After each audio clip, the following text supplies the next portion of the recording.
কম্বল গাছে 12,000 টাকা ইন্দুরে বাড়ি কই তালা থিয়া চাবি লয়ে গেছে ইন্দুরে ইন্দুর বাড়ি কই ইন্দুরে বাড়ি পথে মধ্যে কারে সবার বাড়ি ইন্দুর বাড়ি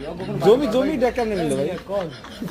সাইডে ফিরিস কেটে লেছে ইন্দুরে ডাক্তারের বাড়ি চাষায় চাষিরে মারছে হুদা হুদি কালকে পেঁয়াজ 5 কেজি লয়েছে দুপুরের মধ্যে চাষা কথা বাহার পেতে বিয়ে দিয়েছ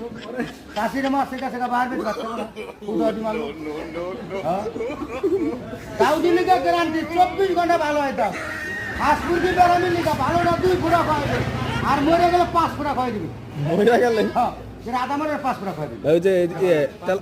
পিঁপড়া আছে নি? হ্যাঁ তেলা পোকা সার পোকা পিঁপড়া ঘর বাড়ি খেয়ে এলেছে এই যে হ্যাঁ। খালি টাকাই দিবেন ময়রা সাপ এটা তেলা পোকার ইন্ডিয়ান তো না বিশ্বাস নাহলে খাই দিবেন মলে টাকা দিবেন দরকার হইলে দলিল দিছে 22 বিঘা জমিনের ইন্দুরে ইটালির 5 ফুট কেটে দিল কম্বল গাছে 12,000 টাকা চারটে ফিরিস কেটে দিল